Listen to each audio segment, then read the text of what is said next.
Good morning, guys. Hope everybody's doing well on this wonderful Monday morning.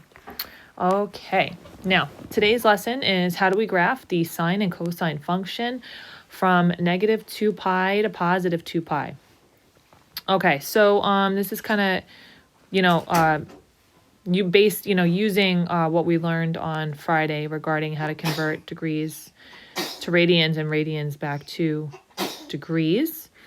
All right, you'll see that will be a constant theme throughout the next few lessons.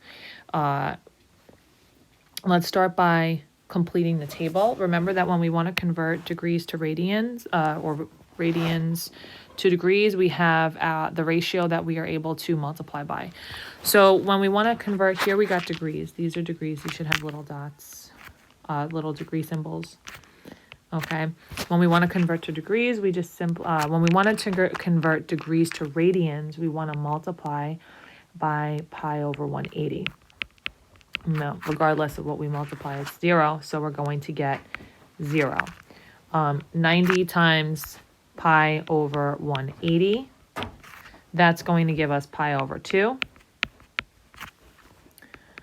Okay, 180 times pi over 180 is going to give us pi. 270, we're going to get 3 pi over 2. And 360, we're going to get 2 pi. Quickly, I want to show you that you can do this in the graphing calculator. Okay, if I wanted to take 270 and convert it to radians, all I want to have to do is do 270 times pi over 180, pi divided by 180. And notice what I get. I get that irrational decimal. I'm going to hit the arrow to the right of it, that purple arrow, and it's going to give me then 3 pi over 2. So it's going to convert it into radians. And that's going to come out really helpful. This way you don't have to do it by hand. You should know how to do it by hand, but at least you have it there, and you can use that to help you. It's going to be a big help. Okay. All right. Let's go back to the lesson here. All right. So the next thing we want to do is fill out sine and cosine. Now remember, at 0 degrees, sine equals 0. Okay. Cosine is going to be 1. At 90 degrees, sine is 1. Cosine is 0. At 180, sine is 0, cosine is 1. At 270, sine is 1, cosine is 0.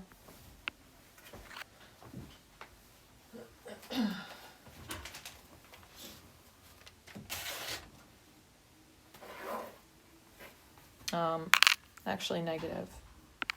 These two should be negative. Okay. And 360 back at 0, and cosine back at 1. Okay, remember all students take calculus. All right, so when we're going around that circle, depending on what quadrant you're in, is going to tell you whether it's positive or negative. Okay. All right, so what we're going to do next is graph these points. All right, let's take a look here. So we're going to sketch y equals sine of x over negative 2 pi to positive 2 pi.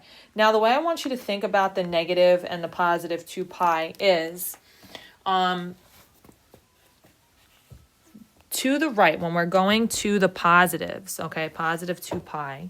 Now, remember what these all stand for first. Let's write their degree equivalents in, because it may make more sense to us like that.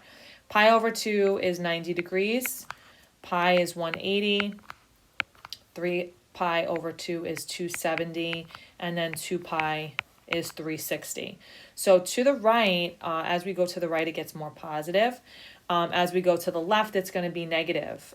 Think about what these actually mean. Okay, if we have negative 90 degrees, then which way are we traveling on the unit circle okay, on the unit circle, when it's negative, we're going which way? Clockwise, okay? And then the positives are the normal way that we would usually go, which is counterclockwise. So this is really on the left-hand side, going towards the negative. That's what our sine function is going to be as we go negative 90 degrees, negative 180. So remember, if we're going negative 90 degrees, where in what quadrant are we falling? Okay, so let's start with the values here. These are all positive, by the way, notice in the chart we just filled out. So the sine of 0 is 0. We're going to start right there in the middle. Sine of 90 degrees is 1. Sine of 180 is 0. Sine of 270 is negative 1. Again, remember, that's because where we wind up in the quadrants. And then 360 is going to take us back to 0. That's the positive side. Now let's talk about the negative side. If we're going negative 90 degrees back, okay, negative 90, where do we wind up? We wind up here, right?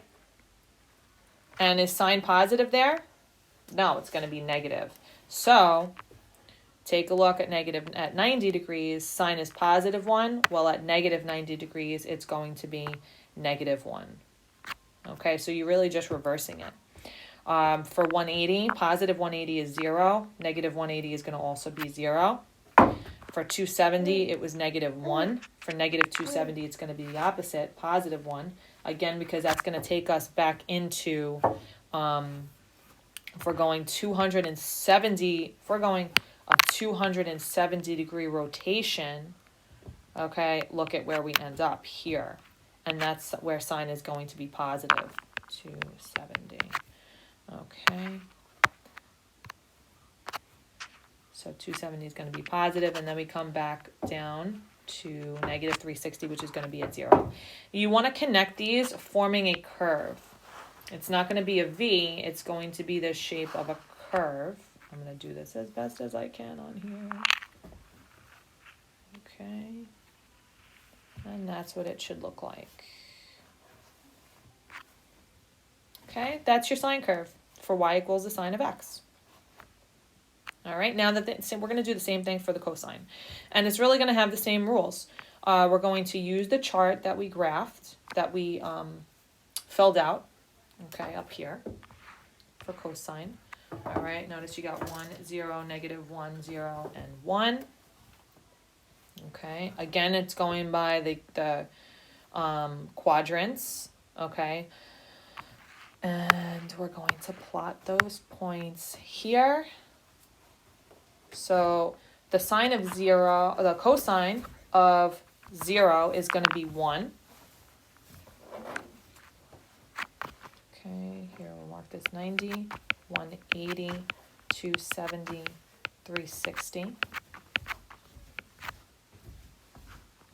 Negative 90, negative 180, negative 270, negative 360. Okay, at 90 degrees, cosine is 0. At 180, cosine is going to be negative 1. At 270, it's going to be 0. And at 360, it's going to be 1. Okay, and then we're going to go and do the same thing on the other side. For 90 degrees, it's going to, negative 90, it's going to be 0.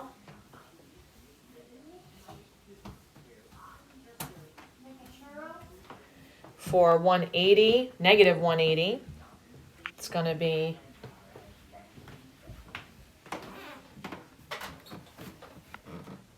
positive 1.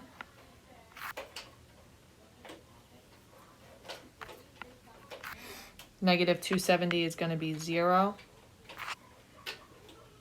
360 will be negative 1. Okay, and then we just connect those.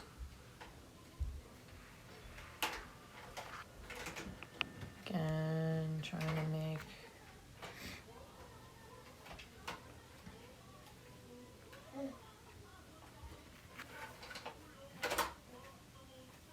I don't know what happened here. What did I do?